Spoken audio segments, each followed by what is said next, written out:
Howdy gamers, Old Gamer Guy here. Welcome to another Civilization 6 video. We are working our way through the tutorial.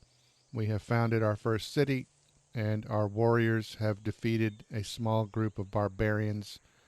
The advisor says that they will return, so let's see what happens next. We should take advantage of this lull in hostilities. With our warriors now prepared, we may focus our production capabilities towards the city itself. Good idea. Tasks which must be completed before you can end your turn will appear in the notification panel. Since production has finished in this city, you get a reminder that you need to choose the next thing to produce. So the game will not allow you to end your turn if there are decisions to be made, which is a good thing in my opinion. So press square to bring up the next production task. The lands surrounding our city are fertile, yet as of now, they lie undeveloped. We must create a workforce if we are to make the most of the resources within our borders. Indeed. So they want us to train a builder. That's the only thing we can do here, so here we go. Excellent! The skills these builders will attain will dramatically improve our civilization. Oh, they'd better. Those builders better improve our civilization, or they will hear about it from me. A builder unit has been added to the city's production queue. It will take several turns to complete its training. Since there are no remaining decisions, the next turn button is displayed. So I can press square. While our builders train to improve life within our borders, we must not ignore the lands beyond them. The only way to truly master this world is to understand it. Indeed. At the beginning of the game, your city and the lands immediately around it are revealed, but the areas beyond, represented by blank parchment, indicate parts of the world you have not yet explored. Beyond combat, our warriors make for ideal explorers in this uncertain and hostile world. You need only give the word, and they shall set forth into the unknown. Okay. So select the warrior. Warrior units have a movement range of 2 per turn. The blue colored indicator shown on the lands around the unit displays the furthest they can move in a single turn. Alone, on foot, the wildlands take a heavy toll on our troops. Perhaps there is a smoother path. Perhaps. Open terrain like plains and grassland only consume 1 movement point, whereas more difficult terrain like woods and hills will consume 2 or more. With the warrior selected, use left to select the highlighted location and press X to move. So they're telling us to move over here. Already our warriors' efforts bear fruit. They have come upon a small tribal village. Excellent. Exploring tribal villages can give your civilization one of many instant benefits, like granting an additional population or awarding gold. It is a good strategy to explore as many tribal villages as possible. This people seem different from the barbarian tribes we encountered. Perhaps we should make contact instead of combat. Perhaps. Since the warrior has used all of its movement points, it is done with its actions this turn. Production and research tasks are still in progress, so there are no other decisions to be made. So I can end the turn. Our warriors stand before the village gates. They await your command to enter. Okay. So we move the warrior here to explore the village. It would seem friendship has its rewards. Our success against the barbarians has reached this village. Impressed by our culture, they wish to rise up against their oppressors and join us in the fight against the horde. Okay.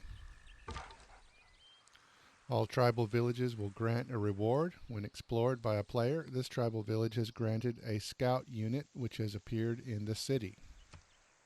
Though not skilled in the ways of combat, this tribe possess a great knowledge of the land. Their ability to move through the terrain quickly makes them ideal scouts. We should put them to good use. Okay.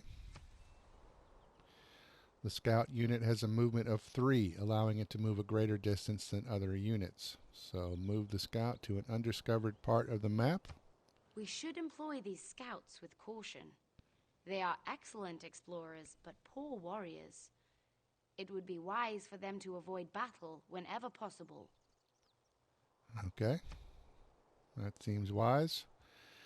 So you could send them in any direction that's unexplored, but for the purposes of this tutorial, I know that the Egyptians are up this way somewhere. So I'm going to send the scout this way. And you can see they can reach this river in one turn, but they can't cross it. They'll have to stop here for at the end of the turn. So we'll do that. It's a guy and his dog. And now we can end the turn. Exploration may bring many rewards, but let us not forget the safety of our capital. We should direct our warriors home for its protection. Agreed. Units can be ordered to move longer distances by giving them a multi-turn order. That just means you won't have to give them a move order every time at the end of every turn. So you can see the number there. And they're forcing us to go back to the city, which is going to take 2 turns. Our scouts await orders. They must explore and teach us about new lands yet undiscovered. Yes. Our city continues to prosper.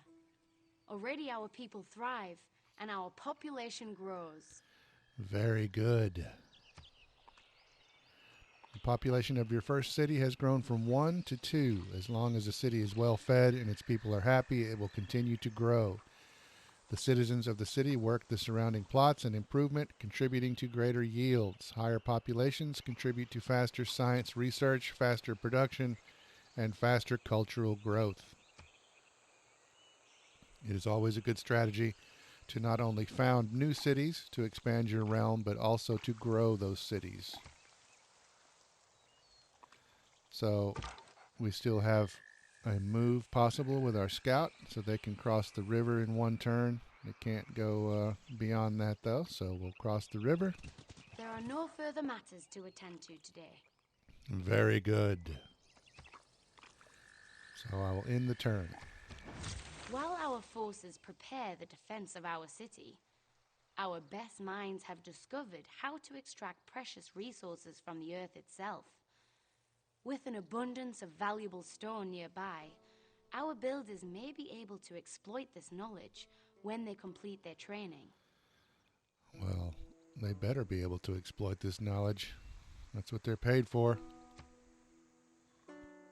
Your civilization will always be researching a technology. Because you just completed mining, you must now choose what to research next. Our people delight in the pursuit of knowledge. We need only direct their efforts, and they shall uncover yet another mystery of this world. Indeed. So let's select some research.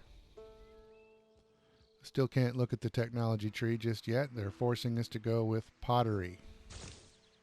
A wise decision. Our people may now uncover new uses for the materials we unearth in our mines and quarries. Indeed. But let us not forget the exploration efforts of our scouts. There is a whole world before us to uncover. Right. Research has begun on the pottery technology, and so we can move our scout and then end the turn. So let's see, they can go, well, they can't go very far. I guess they can go to there in one turn. And then we can end the turn. Our citizens rejoice at the return of our brave warriors. Perhaps they should fortify their position to defend against the barbarian threat. Perhaps. When not advancing a military unit, it is often a good idea to fortify the unit. When ordered to fortify, the unit will spend up to 2 turns digging in. This will increase their combat strength if they are attacked. So the fortify command is that little shield looking icon down there. Excellent. With our warriors entrenched in their positions, our people are secure. It would be wise to maintain this advantage for as long as possible. Indeed. This unit will now have an advantage in combat when defending. However, if the unit is moved, it will lose its fortified status. So we will continue to explore and then end the turn. Oh, I guess he can't move anymore this turn, so I'll end the turn. Now he can move up this way. Yinek yizet izis hepertesepsen. Yinek Cleopatra hena henemeset ir. Iu ekshawu. Okay, so we've met Cleopatra. It is an honor to meet you. She says they have a city nearby. Would we like to visit? She'd like to introduce me to their board game. She wants to play a game with me. Look at that. We would love to sample your hospitality. Resources and land are not infinite. It seems we now have competition. As we do not yet know the true intention of this people, might I suggest we proceed with caution? Very good. You have met the leader of another civilization. In Civilization 6, there will typically be several other civilizations sharing the world map with you. They are controlled by the game AI or multiplayer, other players if you're playing multiplayer, and have all the same abilities and ambitions that you do. As you play, you will need to consider how to deal with your neighbors and watch them carefully to improve your understanding of their strategy. Okay. So we just met the Egyptians. They're not too far away from us here. And I think this is probably a good spot to end this video. So let's end it here, and we will pick it up right here in the next video. Thanks for watching.